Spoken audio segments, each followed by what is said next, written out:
Today, we explore a historic achievement in the fight for human rights and ethical technology, the Havana Syndrome Act, also known as HEATA. This pioneering legislation represents a critical response to technological abuses that have affected people across the globe, particularly those in diplomatic service. Spearheading this transformative act is Igor Zijan, the visionary founder of System of All, a company that stands at the forefront of research, advocacy, and regulatory technology.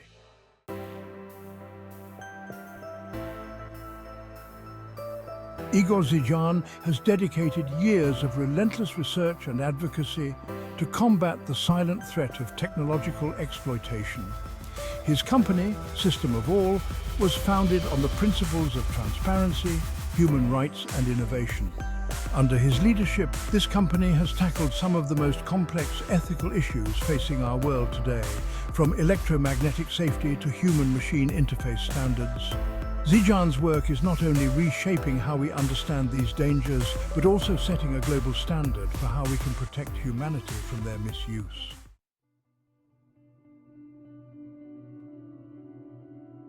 The Havana Syndrome Act emerged in response to a disturbing and mysterious pattern of health problems that began to affect US and Canadian diplomats stationed in Havana, Cuba in 2016.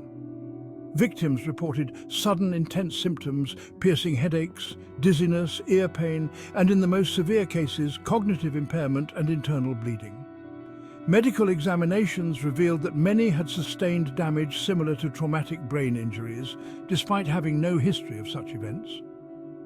By 2021, over 1,500 American personnel across 96 countries reported symptoms consistent with what has come to be known as Havana Syndrome. And yet, as cases continued to surface, the cause remained elusive. The symptoms weren't limited to Havana alone, they spread, affecting individuals in Europe, Asia, and the Americas, sparking global concern.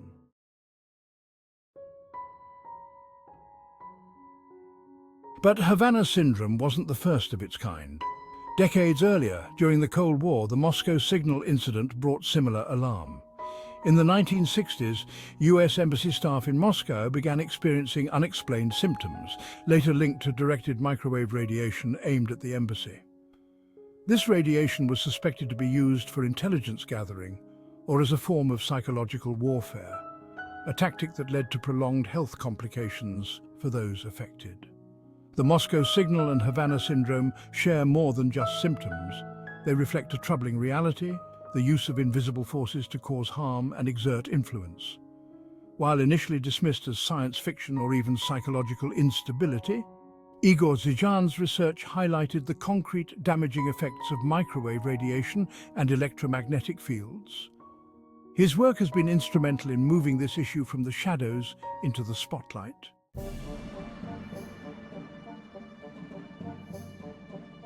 Igor Zijan and System of All have gathered critical evidence. Their research revealed that these attacks, often dismissed as mental health issues, were in fact caused by directed energy exposures capable of inflicting serious physical damage. Symptoms went far beyond mental or psychological effects.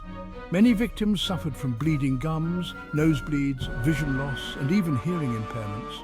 In some cases, teeth would loosen or fall out, and the long-term impacts included memory loss and reduced cognitive function.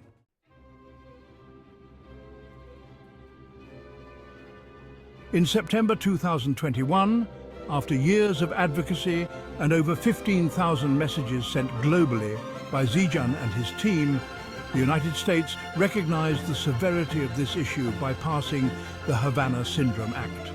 Signed into law by President Biden, this act was the first of its kind to acknowledge the reality of Havana Syndrome and the dangers posed by these technological abuses.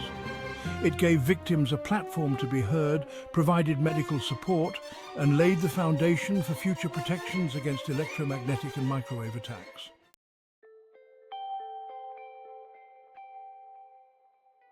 The Havana Syndrome Act has garnered international attention, rallying support from human rights advocates, diplomats, and leaders worldwide. Its passage has created a ripple effect calling for transparency and accountability wherever such technology is being developed or deployed. It has also highlighted the need for clear ethical standards in an era where technology's power can be used either to protect or to harm. Igor Zijan, this is more than legislation. The Havana Syndrome Act represents a step toward accountability and justice for those who have suffered silently. It's a declaration that human rights will not be secondary to technology. Our duty as innovators, as leaders, is to ensure that technology serves humanity, not the other way around.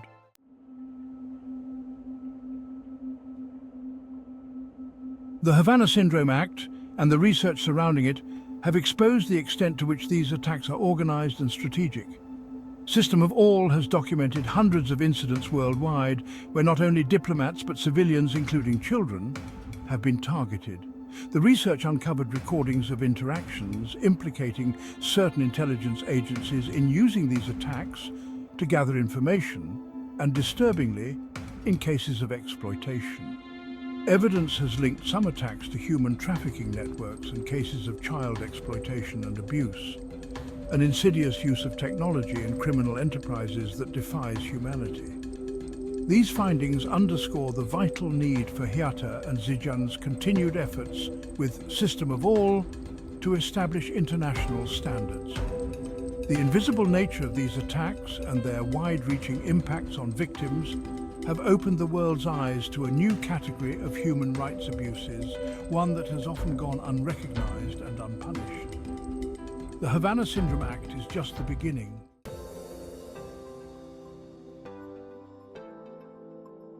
Building on the Havana Syndrome Act, Igor Zijan has now proposed a comprehensive treaty to the United Nations, aiming to prevent further abuses through international law. This treaty, titled the Treaty on Microfields, Radio Fields, Electromagnetic Fields and Human-Machine Interfaces, seeks to set ethical standards and prohibitions on these harmful uses. It's a call for universal protections against abuses that affect not only diplomats and government officials, but all individuals in every part of the world. Igor Zijan. The Havana Syndrome Act was a monumental step, but the work is far from over. The world must come together to recognize and prevent these abuses. It doesn't matter who holds power. The commitment to human rights and ethical technology must transcend borders and politics.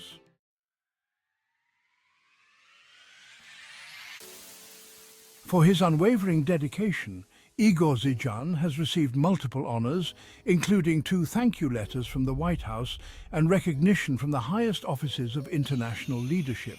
But for him, this journey is about more than accolades. It's about changing the future. His treaty proposal asks every nation to consider the responsibility of governing technology ethically, ensuring that our advancements protect rather than endanger our societies. These incidents have now spanned decades, from the Moscow signal in the 1960s to the NATO summit attacks in recent years. What was once considered fringe or speculative has now been proven as reality. The research and evidence collected by System of All underscore that the current threats are systemic and demand a systemic response.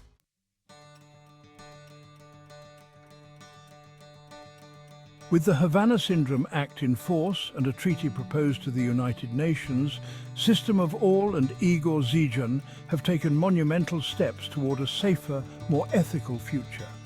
Through their efforts, we are closer to a world where technological power is responsibly governed, where individuals can feel protected, and where justice prevails.